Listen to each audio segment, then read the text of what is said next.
राजनीति में धकेलना है और कैसे भी करके दरभंगा के नाम पे 2 चुनाव हमको 24 और 25 का खींचना है। उनका पूर्णतया दुर्भाग्यपूर्ण ये बयानबाजी हम कह सकते हैं कि वहाँ पे 20 फीट गड्ढे में नहीं बना सकते। क्या गृह मंत्री के गृह राज्य। स्वागत है आपका पब्लिक मेट्रो पे। इंट्रो वीडियो से आप समझ ही गए होइएगा कि मैं आज बात दरभंगा एम्स पे करने वाला हूँ। चलिए, 6 दिन के बाद कल जब एमएसयू और मिथिलावादी पार्टियों ने अपने अनशन को ख़त्म किया, तो चलिए पहले उन्होंने प्रेस कॉन्फ्रेंस में क्या कुछ कहा वो सुनते हैं, फिर आगे वीडियो। कौन कर रहा है और ये आंदोलन अब आप खत्म कर रहे हैं, क्या हुआ? राजनीति केंद्र और राज्य दोनों सरकारें कर रही हैं। हम यहाँ पे पिछले 6 दिनों से आमरण अनशन पे बैठे हुए थे। अभी हम लोग समापन करने की ओर बढ़ रहे हैं। आज जो माननीय गृह मंत्री जी का बयान झंझारपुर में आया है वो पूर्णतः दुर्भाग्यपूर्ण है। ये दर्शाता है कि उनकी मंशा राजनीति में धकेलना है और कैसे भी करके दरभंगा के नाम पे 2 चुनाव हमको 24 और 25 का खींचना है। उनका पूर्णतः दुर्भाग्यपूर्ण ये बयानबाजी हम कह सकते हैं कि वहाँ पे 20 फीट गड्ढे में नहीं बना सकते। क्या गृह मंत्री के गृह राज्य में, गृह जिले में मुद्रा पोर्ट जो अडानी जी का है वो पानी में आप बना करके तैयार नहीं किए हैं? साबरमती को नदी को भर करके आप जो है वहाँ पे योजनाएं नहीं लगाए हैं? क्या नीतीश कुमार जी 80 फीट पानी के नीचे में अभी पटना में मरीन ड्राइव नहीं बनाए हैं? तो ये सब सारी कहने की बात है कि 20 फीट नीचे नहीं बचो। जहाँ पे हाईवे जा रहा है, हाईवे बन गया, इतना चौड़ा हाईवे बन गया, उस हाईवे को लगा करके अगर एम्स बनता है 20 फीट पानी में, तो ये कौन से इंजीनियर आ गए हैं पता नहीं चल रहा है कि जो कह रहे हैं कि लू लैंड में यहाँ पे नहीं हो सकता। तो उनका दुर्भाग्यपूर्ण रवैया है। हमारे जनप्रतिनिधि आगे पीछे करने में जिनको हम चुन करके भेजते हैं वो हमारे क्षेत्र के मुद्दाओं को लेकर के मजबूती के साथ वहाँ आवाज नहीं उठा पाते हैं। वो गाँव घर में ही जो है। तो देखा आपने, 6 दिन के आमरण अनशन के बाद वो उन्होंने उस चीज़ को ख़त्म किया और कहा कि अब जो है वो दरभंगा एम्स के लिए हर घर से आंदोलन बुलंद होगा और उनकी शायद आगे कोई अलग प्लानिंग है बड़े लेवल पे दरभंगा एम्स को लेकर के आंदोलन करने की। और वहीं पे दूसरा जो है, उससे एक दिन पहले पुष्पम प्रिया भी पहुंची थी। अब यहाँ पे मैं पुष्पम प्रिया का जिक्र इसलिए कर रहा हूँ, दरभंगा एम्स को लेकर के धरने पर बैठे एमएसयू कार्यकर्ता और मिथिलावादी पार्टी से मिलने पुष्पम प्रिया चौधरी पहुंची। आपको बता दें कि पुष्पम प्रिया चौधरी जो है वो पोलर पार्टीज़ के प्रेसिडेंट हैं। अब यहाँ पे मैं इनका जिक्र इसलिए कर रहा हूँ कि 6 दिन बैठे इस धरने में एक भी जीता हुआ कैंडिडेट इन अनशनकारियों से मिलने नहीं पहुँचा, और पुष्पम प्रिया पहुँची तो उसे किसी भी मीडिया ने दिखाना ज़रूरी नहीं समझा। तो पुष्पम प्रिया वहाँ पे जा कर के मिले, वहाँ के लोगों से बात किए और जो धरने पे बैठे हुए थे उनसे बात की उन्होंने, और शायद जो भी उनकी प्रायोरिटी बात रही होगी वो किए होंगे। लेकिन सवाल ये है कि मीडिया ने अगर वहाँ पे कोई जीता हुआ कैंडिडेट वहाँ पे जाता तो हाईलाइटेड न्यूज़ बनती। अगर वहाँ पे जीता हुआ, अब 6 दिन में कोई भी जीते हुए प्रतिनिधित्व वहाँ पे नहीं पहुँचे दरभंगा इसको लेकर के। पूरे दरभंगा की विधानसभा क्षेत्र की मैं बात कर रहा हूँ, चाहे वो किसी भी पार्टी के हो। अगर वो कोई विपक्ष में भी थे तो उनको पहुँचना चाहिए था, क्योंकि यही मौका था उनको ये दिखाने का कि हम इसमें ऑब्जेक्शन नहीं है। कोई भी दोनों राज्य और केंद्र सरकार की तरफ से भी कोई प्रतिनिधित्व नहीं पहुँचा।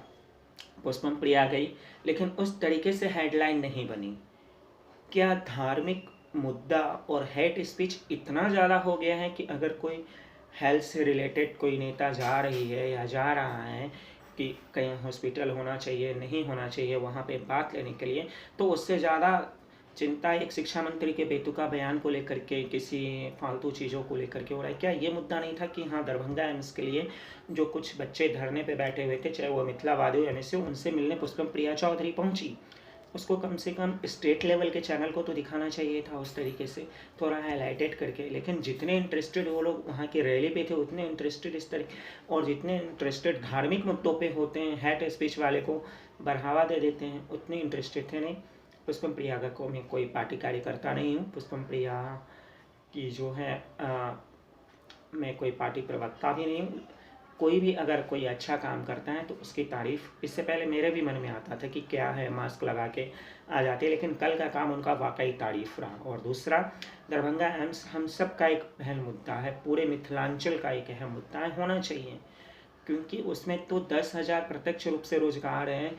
हम आधुनिक रूप से जो है स्वास्थ्य के क्षेत्र में आगे बढ़ेंगे, रोजगार बढ़ेगी, हमारी मार्केटिंग जो है वो बढ़ेगी, तो हमें तो वो चाहिए ही। अब उसके लिए यहाँ के स्थानीय लोग, नेता, प्रतिनिधित्व, सबकी सपोर्ट की ज़रूरत है। ऐसा नहीं है कि आप सिर्फ एक जा कर के दिखा दो। ये बहुत अजीब तरीके की न्यूज़ जो है वो मुझे लगी, और पुष्पम प्रिया गई, मुझे अच्छा लगा, गई। मैं ग्राउंड पे नहीं पहुंच पाया, तबीयत ख़राब होने के कारण मैं अभी भी जो है वो किसी तरीके से बना रहा, लेकिन ये न्यूज़ बहुत ज़रूरी था दिखाना और सरकार तक पहुंचाना कि यहाँ के लोगों को एम्स की कितनी ज़रूरत है। ये बात सच है कि ये लोग 24-25 तक इसको खींचना चाहते हैं, 2 वोट जो है लोकसभा का और विधानसभा का, चाहे वो किसी भी पार्टी का हो, और ये तो मैं खुद ही अपनी वीडियो में कई बार कह चुका हूँ कि ये लोग इस चीज़ को जो है वो लेना चाह रहे हैं। मेरे लिए मुद्दा पुष्पम प्रिया भी नहीं है, मेरे लिए मुद्दा मिथिलावादी पार्टी भी नहीं है, मेरे लिए मुद्दा एमएसयू भी नहीं है, क्योंकि मैं तीनों चीज़ों, न ही एमएसयू संगठन का मेंबर हूँ, न ही मैं मिथिलावादी पार्टी का कार्यकर्ता हूँ, और न ही मैं द प्लुरल्स पार्टी का। पर Darbhanga AIIMS important for us, not only for me. Just कि मैं वीडियो बनाता हूँ और कुछ कड़वे सवाल ना पूछूं किसी से, ये पॉसिबल नहीं हो सकता है। आपको अगर सहरसा ले जाना है बेशक ले जाइए, आपको घुमाना है आप घुमाइए, बट क्लियर अनाउंसमेंट कीजिए कि मिथिला की किसी जगह पे इसको आपको रखना है कि नहीं। वैसे वहाँ पे सीता मैया की जय भी बोला गया और भी चीज़ें बोली गई, मैं उसको भी बनाऊँगा, लेकिन सीता मैया से रिलेटेड चीज़ों की बात नहीं की गई, उस पर अलग से हम वीडियो बनाएंगे। लेकिन सबसे पहली बात जो है, आज मेरा मुद्दा है दरभंगा एम्स। 10,000 लोगों को प्रत्यक्ष रूप से रोजगार मिलेगा। हेल्थ के क्षेत्र में जो डॉक्टर होंगे, नर्स होंगे, कंपाउंडर होंगे, उनको कितने डायरेक्टली इनडायरेक्टली जॉब मिलेगा। जो वहाँ पे होटल खुलेगा, वहाँ पे जो होटल मतलब कि एम्स खुलेंगे, वहाँ पे जो होटल होंगे, लोग जो आए जाएंगे, तो कहीं ना कहीं स्वरोजगार और रोजगार दोनों क्रिएट होगा। और हेल्थ के मामले में तो हम मरेंगे जो, हमें दिल्ली जाना पड़ता है, हज़ारों साल नंबर लगाना पड़ता है।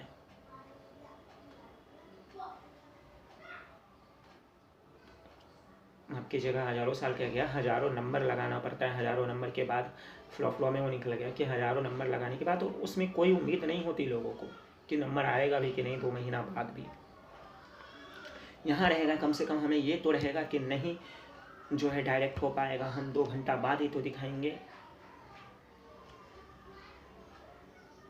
और मेरा रिक्वेस्ट है पर्सनल लेवल पे हेल्थ और राज्य सरकार दोनों से कि इस मुद्दे को अहम से लिया जाए, इसको दिखाया जाए, इस पर बात की जाए कि क्या कोई इसकी पॉसिबिलिटी है, क्योंकि 6 दिन से वहाँ पे लोग अनशन कर रहे थे, कितनों का हालत ख़राब हो गया, और कोई स्थानीय प्रतिनिधि वहाँ पे पहुँचे नहीं, उनसे बात नहीं किए, लेकिन भी जा सकते थे।